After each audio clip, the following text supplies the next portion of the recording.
Speaking of rough, another person who's had it rough over the last 4 weeks is Brian McArdle from Tampa, Florida. Also, Brian, off topic, how are you doing? How is the Tampa area doing? Our thoughts and best wishes are still with you guys down there. Yes, thank you. Obviously, great to be here with you guys yet again. As always, nice to come on and speak with both of you. Yeah, we're doing okay now.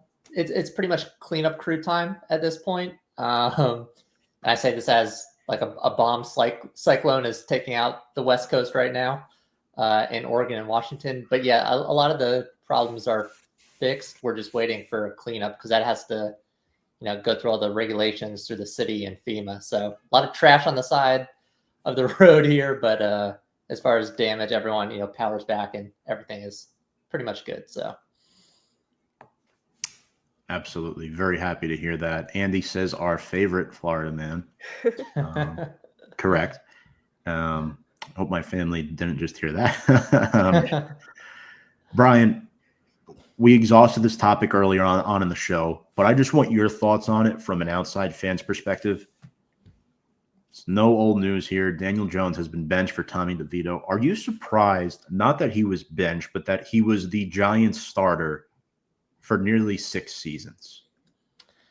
Yeah, I'd say not surprising for me, at least. It's different, watching from the outside.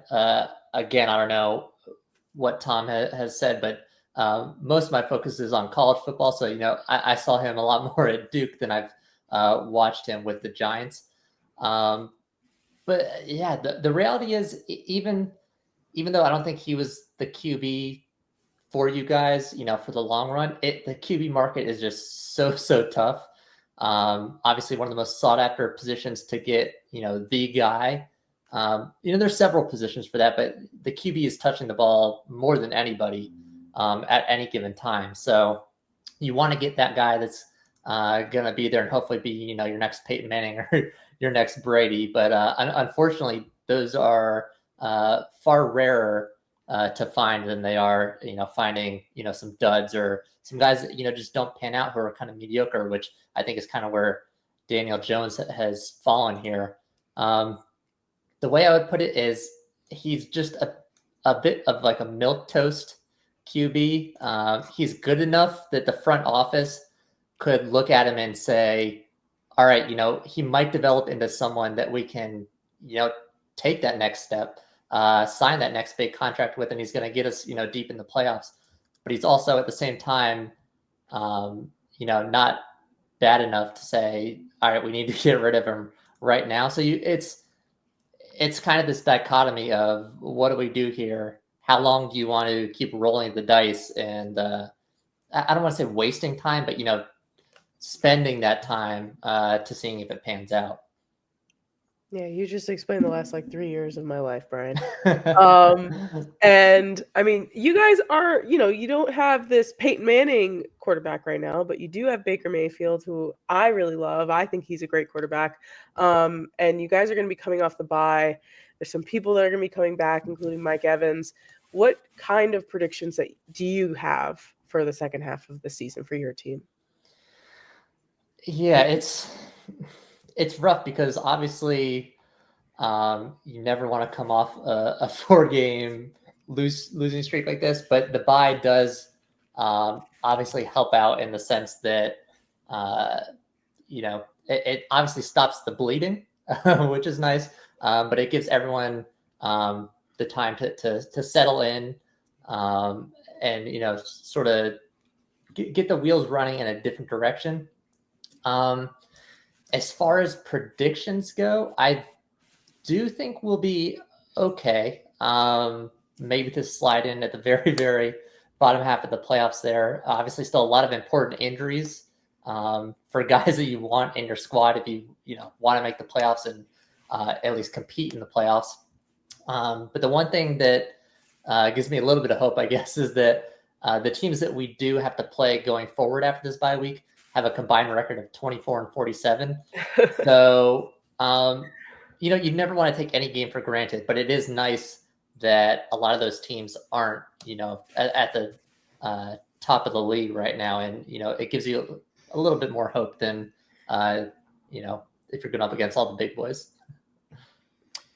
No, absolutely. And I think Todd Bowles has done a good job keeping the Bucs competitive and relevant. But I want to ask you, is he the right guy to be the long-term head coach? Obviously, he specializes in defense, specifically pass defense. His history coaching secondaries, and your secondaries is one of the worst in the NFL.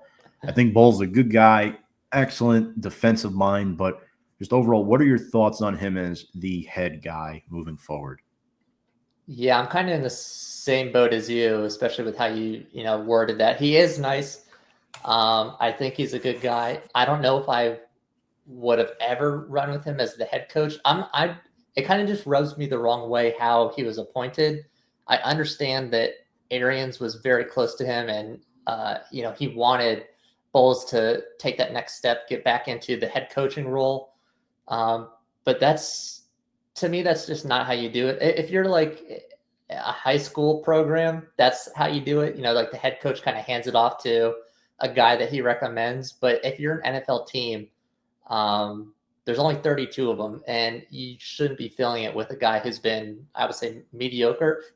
To be fair, he's only had 2 extended tenures as a head coach with the Jets, and then obviously with us after Arians kind of anointed him to be the successor.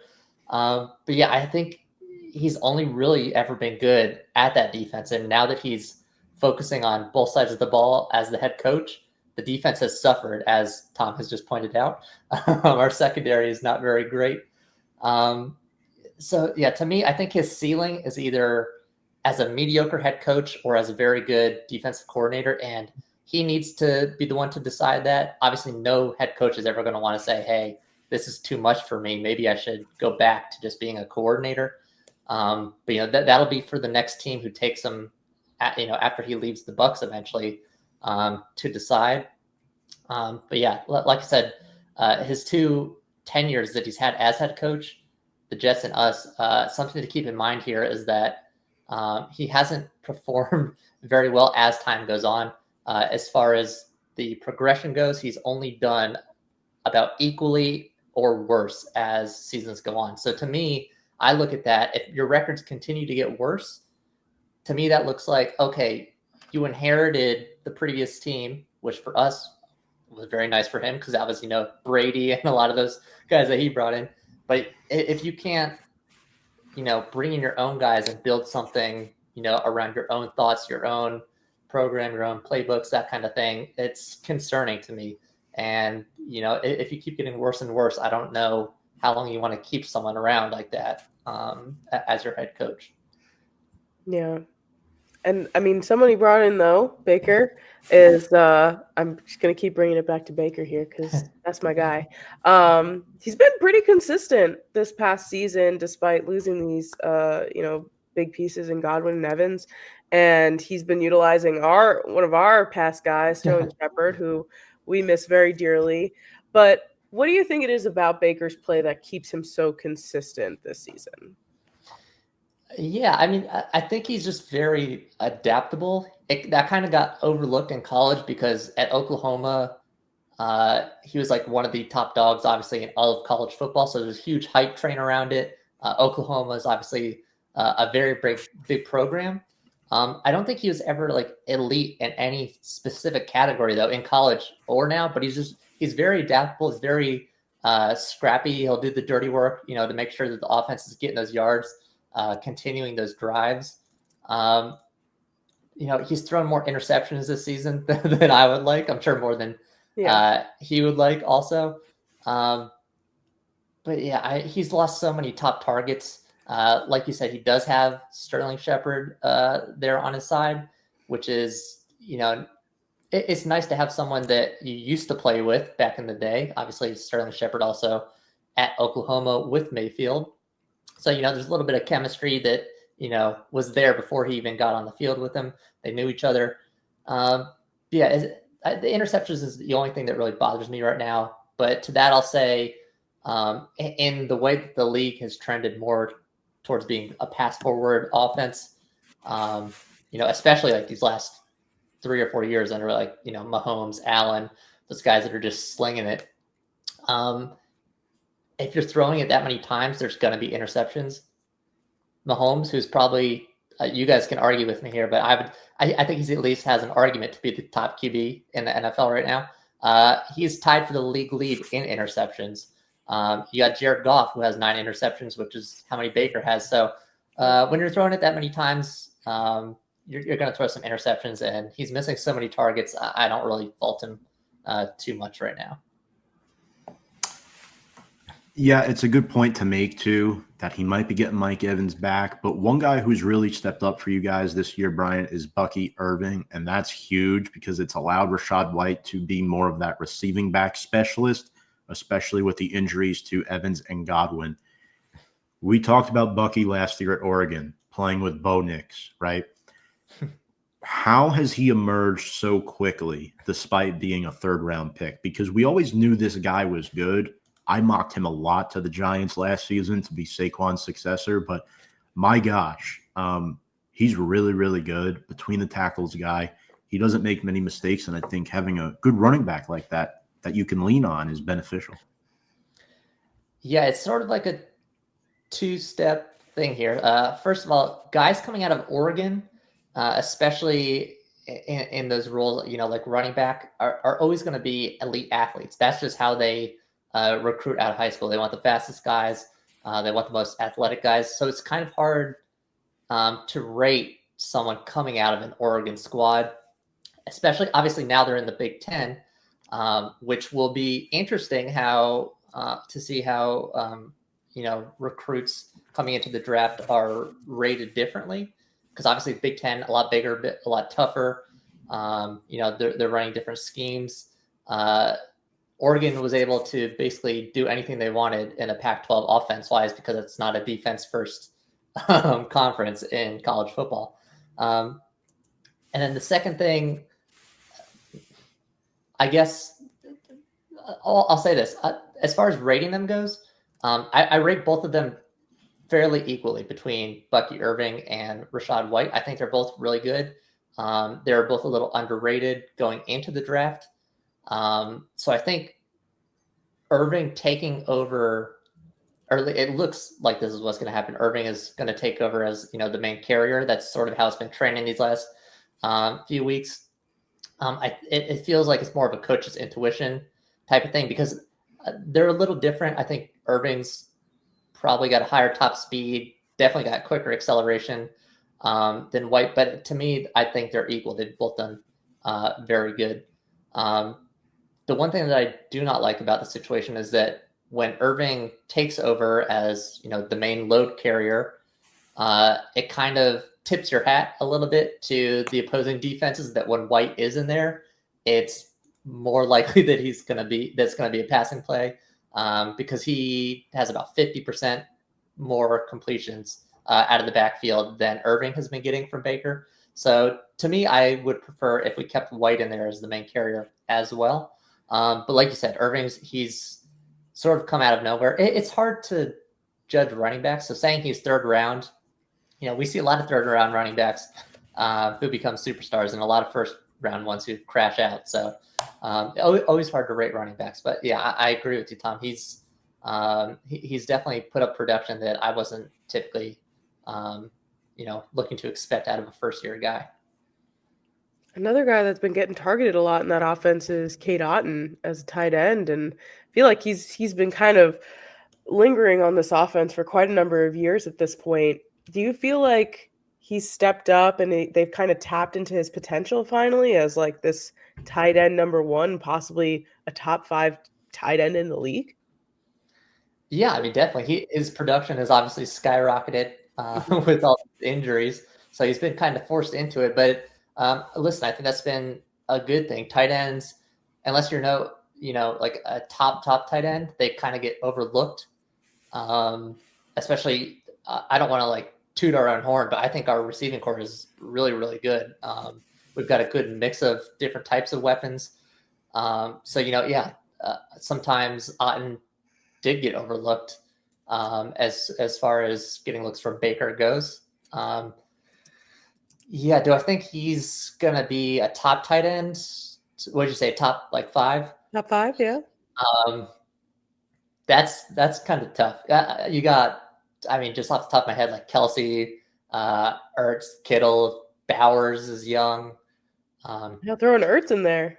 Yeah, I'll throw. Listen. He's getting old, but he's still, one of the He top looks guys. good. He looks good. Trey McBride has looked really good. I think he was in the same draft class as Otten. So he'd probably be him and Bowers are obviously, the 2 top young guys, I would say. But yeah, this will maybe speed up his progression, getting all these looks because of the injuries. So maybe that'll help him out break into that top 5 in a few years, not now.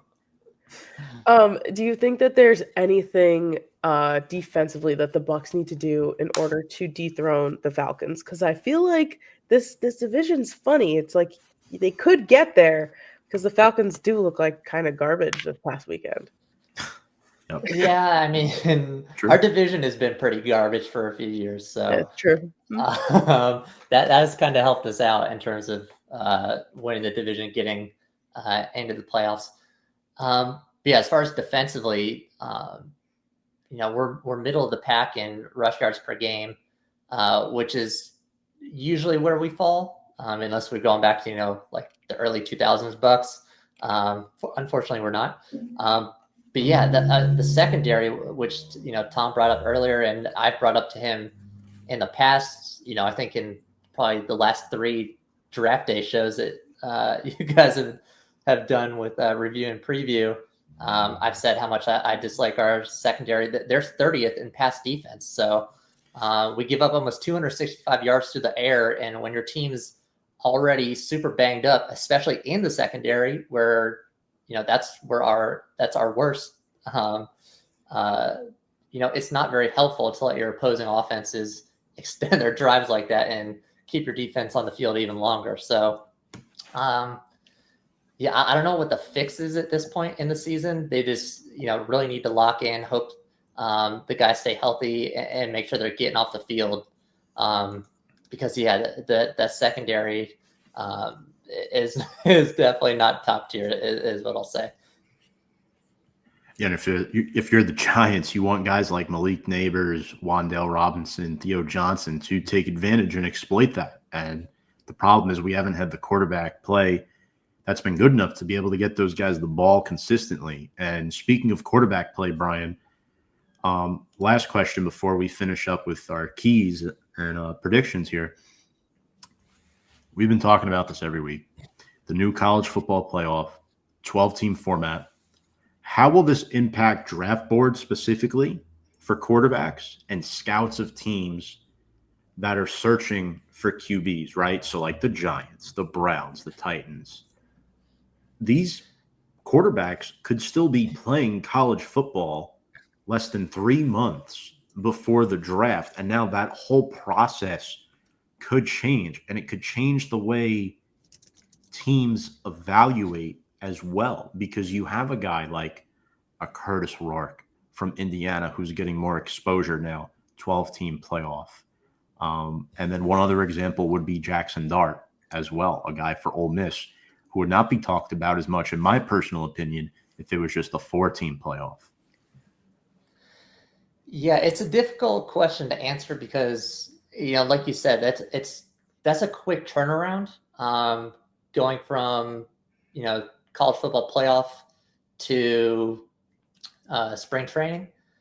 I guess what I would say is, luckily, even though it's expanded, only 12 teams are in the playoff. And of those 12 teams, I don't think that many of them are going to have QBs that are going to be entering the draft who I would look at and say, these are the potential top picks that are going to be first off the board in terms of QBs. So for people worried about, like all these extra games, all these injuries, the quick turnaround, I don't think it'll be a super big deal. Maybe for someone like, a Dylan Gabriel, I guess. I don't know how high people are mocking him. Maybe late first round. Obviously, Shedeur Sanders seems to be the consensus. as Deion's offense kind of shoves all the yards his way to pad his stats. But yeah, I mean, you look at those teams. A Will Howard.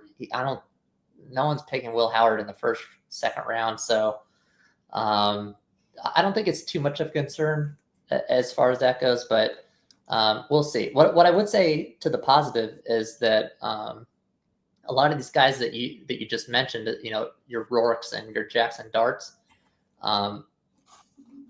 outside of the fact that the schedule has changed, the NIL and the transfer portal landscape has changed. These guys, obviously, they're a little bit older now, but that has been the trend for quarterbacks coming out of college these last few years, is that they're no longer, just straight up redshirt juniors getting drafted. Obviously, some are, but you got some guys that are 23, 24 years old who are, not only had more time to develop, but I guess you can look at them and, decide, okay, we've seen this guy for so long now. We know he's level-headed.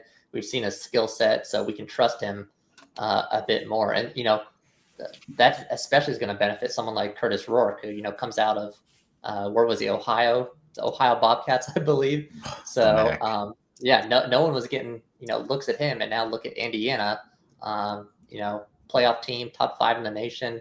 I'm sure a lot of NFL eyes are on him right now.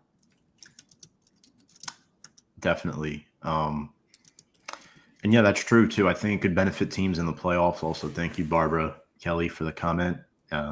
Very informative. Thank you. Shen, let's get to keys of the game. Giants Bucs. Big game for Tampa Bay. Not really for the Giants, but Bucs trying to get back towards the top of the NFC South. How did the Giants pull off this stunning upset? I mean, I think that one of the big things that we're going to focus on is what Brian was mentioning earlier about Baker's turnovers. We just got to kind of capitalize on that, try and get the ball defensively, and possibly score some points that way as well. I think that's going to be a huge key for the Giants. And for the Bucs, I mean, I don't think it's going to be that hard, to be honest. Just watch your tape on Tommy DeVito, I guess, which they're giving them more than enough time to do at this point. But yeah, that's what I'm feeling. Brian, what about you? What do the Bucs need to do?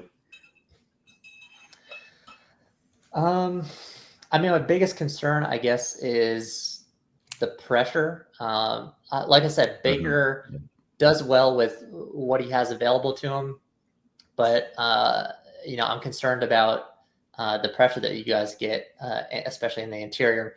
You got Dexter Lawrence, who's got 9 sacks. That's second in the NFL. And then that linebacker pair of Burns and Ojulari with 6 each. So when you're missing your main targets that you can rely on, the pressure does not help. So the offensive line really needs to lock in this week, especially if Wirfs cannot play, which would be a big loss for that line. True. I also think too for the Giants, pressuring Baker's key. Second in the NFL in sacks, 6th in QB hits. They also rank 6th on third down. The Wirfs injury, they're trying to get him to play. They're not sure. I think Justin Skule would slide in if Wirfs cannot go. And then I think if you're the Giants, you got to try to protect Tommy DeVito. Third string, now starter. You definitely want to make him comfortable back there. And that'll segue in to our players to watch. I guess we'll do 2 for each team here. Sam, we'll start with you. I think I know one of your answers. Yeah, I mean, gotta go with my guy. I'll say Baker here for the Bucs. And on the other side, obviously Baker, big piece of this offense. Honestly, shows out and shows up a lot of the time, especially in games like this, and in a get right game. So definitely have our eyes on him. And then on the other side of things, I'm going to assume that Mike Evans is going to be coming back in here and playing. I also really love Mike Evans. I'm not a Buccaneers fan, but I just love so many players on that team. But if Mike Evans is coming back, even coming off of the injury, he is such a reliable receiver. And if Baker knows that he's there, and as those pressures come, like Brian is mentioning, like he's going to be able to throw the ball up, and Mike's going to be there. So those are definitely going to be the two offensive guys to be watching for the Bucs. And for the Giants, oh boy, I guess we got to throw Tommy Cutlets into the mix. He's coming back. He's making his resurgence once again. But I mentioned earlier in the show, I don't think it's going to be as smooth of a transition as it was last year for him to just come in here and just start winning games for us 1-3. So that's definitely something to keep an eye on. And the other side of things, for the Giants as well, Jalen Hyatt. Like, hopefully he's going to be getting some actual targets with somebody different under center here, because we saw it like very slightly a couple weeks ago. And I feel like there could be something there with Tommy coming in and maybe trying to target some other guys. There's a lot to be tapped into with Jalen Hyatt that they were unable to do with Jones at quarterback. I also think part of it is on Hyatt. Also, you mentioned Mike Evans. Bucs are 0-4 this year without Mike Evans. They were 4-2 when Evans got hurt. Unfortunately, they lost them, sitting at 4-6. Brian, you're next. 2-3 guys from the Bucs, and then if you have two for the Giants, I don't know why you would have two unless we're that bad, but if you do, shout them out. Yeah, I guess in general, I was going to say just our injury report. That's my player to watch. Yeah. But specifically, like I said, from that list, Wirfs is obviously far and away our best offensive lineman. Having him, available to play would be, I think, huge and alleviating some of that pressure. I would probably throw. I know everyone probably wants to say Mike Evans, also from the injury report, but I'll add Jamel Dean to be a little different. He is, like I said, I don't like our secondary that much, but I think he's one of the most reliable guys we have. In that secondary, he, I believe, was full practice participant, which is the first time this week that he's been full-time participant. So looking likely, but we'll see. Injuries can sometimes be hard to judge, so we'll see if they keep him out. But yeah, I would love to see those two back for sure. As far as the Giants go, I guess I'll go with that same linebacker pair because we do, with these wide receivers missing, McMillan out, Evans out. We have Godwin. Godwin. We have been going to those guys out of the backfield, White and Irving, to try and get some of those yards after catch type plays. And, obviously they're already putting pressure that, leading the team in sacks for you guys, but they're both very quick. And, if they can stop that part of our game plan, it's going to be a lot of trouble for us. I don't know if it would be enough to fully destroy our offensive game plan, but we do rely on that pretty heavily right now. So it would require a lot of moving and shaking as far as the playbook goes if we can't get that going. I love your offensive line when Wirfs is healthy. I really do. I mean, you go across the board. Ben Bredesen, former Giant, by the way. Graham Barton, who we like that pick on draft night for you guys at center. Your right guard, Sam was in love with your right guard pre-draft, Cody Mauck. The redheaded guy with no front teeth. I remember him. Missing two front teeth there, and then Luke Goedicke at right tackle. I mean, it's been a solid line, and it's a young line too. And I think that, along with the receiver play, is why Baker has looked so good. But for Tampa Bay, I'm going with Cade Otton because he's, Brian, a tight end. Yep. How about this for a ratio? Averaging 5 catches per game, 4 touchdown receptions on the season, 49 catches, 456 yards. He's been Baker's one of his top targets the last few weeks.